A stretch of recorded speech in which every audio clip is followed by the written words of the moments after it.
The default is usually to just split it evenly. Even if my dish was $10 cheaper? Usually. Yeah. Yeah. The social cost of being the person who pulls out a calculator is higher than the financial cost of the extra $10.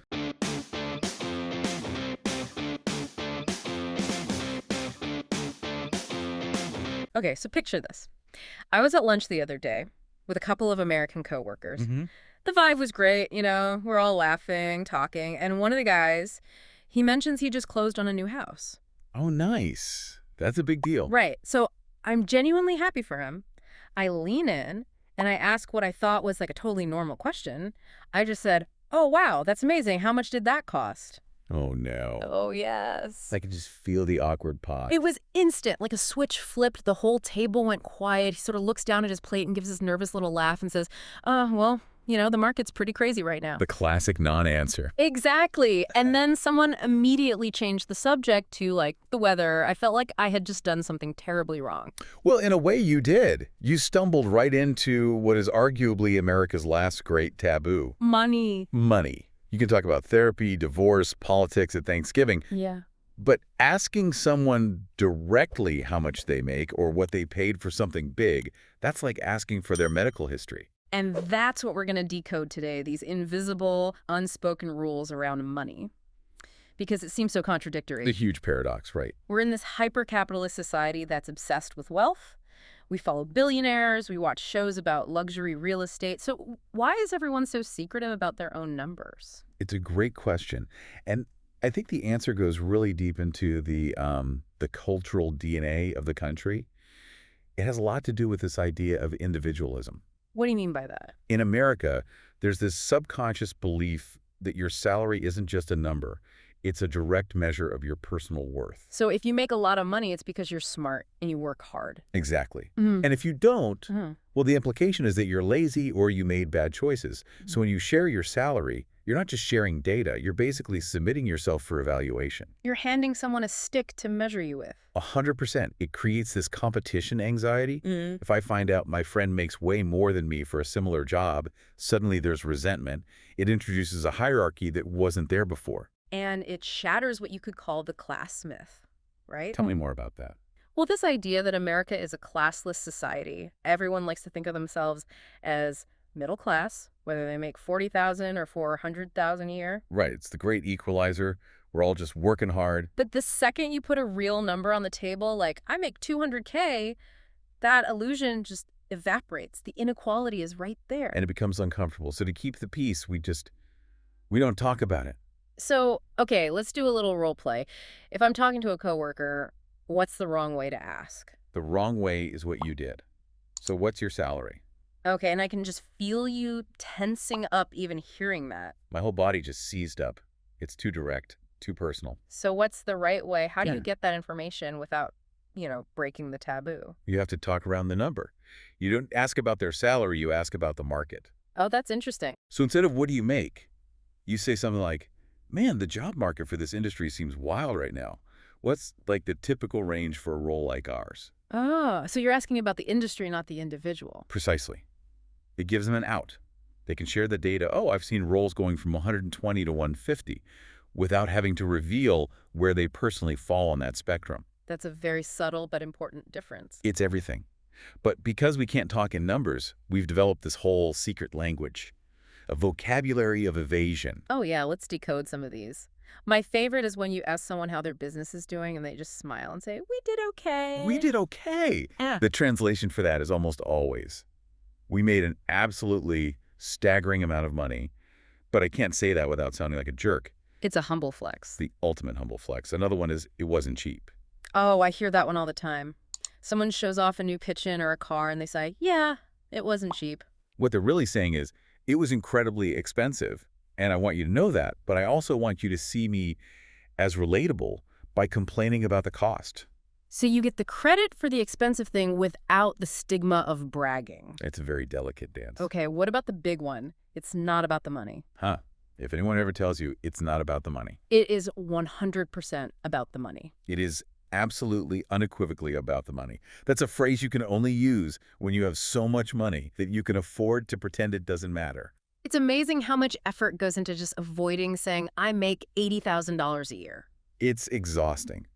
But here's where the hypocrisy really kicks in, what I call the spending paradox. Okay, what's that? Well, just think about social media. Instagram, TikTok. Does it look like people are being private about their money on there? Not at all. It's the opposite. It's all designer clothes, five-star hotel views, first-class plane tickets. Everyone looks rich. Exactly. So here's the rule. You are allowed to display the results of money, but you are not allowed to discuss the math behind it. Show the lifestyle, but hide the receipt. Perfect. You can post the stunning view from your hotel in Italy, and people will say goals.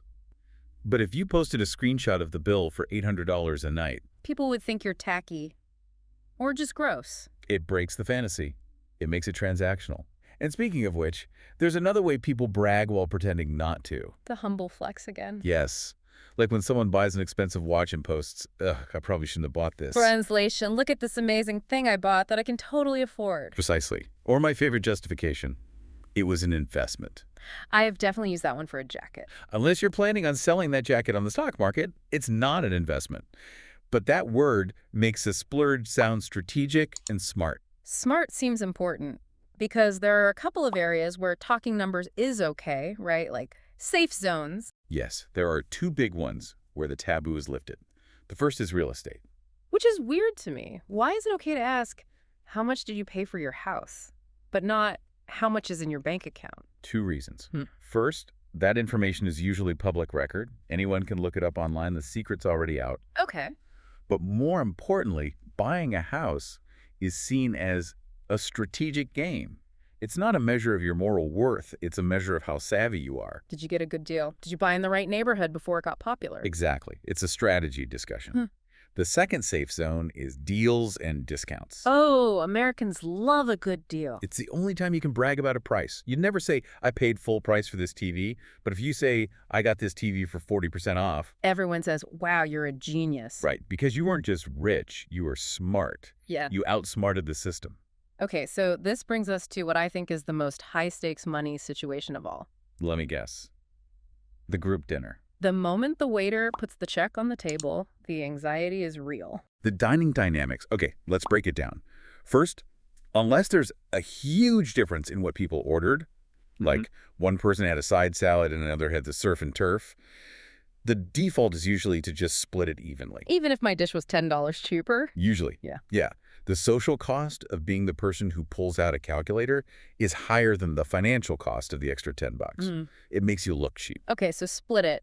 But then comes the actual payment, the performance. The wallet reach. This is a critical piece of cultural theater. Explain the choreography. All right. The check arrives. Someone, maybe a friend or a boss, says, I've got this. Your job is not to just sit there and say, thanks. That's a rookie mistake. What's wrong with that? It signals entitlement. It says, I expected you to pay. No, you must perform the reach. So I have to physically reach for my wallet or my purse? You have to. You make a visible motion. You look them in the eye and you say, are you sure? Let me at least get the tip. And then they'll say, no, put it away, I insist. And only then can you relax. The reach is a signal. It says, I am an adult. I'm willing to pay my way. It validates their generosity. There's a whole dance? It's a very specific dance. And of course, now it's all digital. Nobody's throwing cash on the table anymore. Oh, God, no. It's all just Venmo me. Which is a blessing, really. But that brings us to the evolution of digital payments and the thing that's stressing everyone out right now. Tipping? Tip creep. The iPad screen that spins around at the coffee shop. Ugh. For just a regular black coffee? And it presents you with like 20%, 25%, or 30%? And the barista's standing right there watching you. It's emotional blackmail. It's weaponized user interface design. Yeah. They know you'll feel social pressure to not look cheap, so you've just panic tapped the middle button. I do it every time. I hate it, but I do it. But what are the real rules now for, say, a sit-down restaurant? Is 15% still okay? I would say no. In most major cities, 15% is now seen as the service was a little off. Yeah. 20% is the new baseline. That's the standard for good service. And what about 10%? 10% is an insult. That's a message. You're saying you did a bad job. So inflation has hit tipping etiquette, too. It really has. Uh. But, you know, there's a whole generation that's looking at all these unspoken rules, the salary secrecy, the tipping anxiety, and they're just deciding to opt out. They mean Gen Z and younger millennials. Exactly. They are radically transparent about money in a way that would make a baby boomer's head spin. Oh, so. They look at the salary taboo, and they ask a very simple question. Who does this silence actually benefit? The employer. Bingo. If no one shares salary information, a company can pay two people doing the same job vastly different amounts. Yeah. The secrecy is a tool that maintains the power imbalance. So they're just openly sharing what they make with coworkers. Openly. They're using shared spreadsheets. They're talking about it on TikTok. Yeah. For them, it's not being rude. It's collective bargaining. It's a way to fight for pay equity. That's a massive culture clash. You have a 55-year-old manager who thinks it's deeply improper and a 25-year-old employee who thinks secrecy is a scam. And we are living in the middle of that awkward transition right now. The taboo is weakening, but it's not gone. So to wrap this all up, if I want to navigate American culture without setting off any more social landmines, what's the key takeaway? The big aha moment is this. Money in America isn't just about math. It's about privacy. So you should treat it like you would someone's medical information. You can admire the results of good health, but you don't ask to see the lab work. You couldn't have said it better. Admire the beautiful house, but don't ask for the price tag. Talk about the safe zone's real estate strategy, getting a great deal. And at dinner. Always, always perform the wallet reach. Got it. Well, I'm off to buy a coffee, and I'm probably going to tip 20% just to be safe. And just remember, if anyone ever looks you in the eye and says, money isn't everything. They definitely have a lot of it. Thanks for this deep dive. Anytime.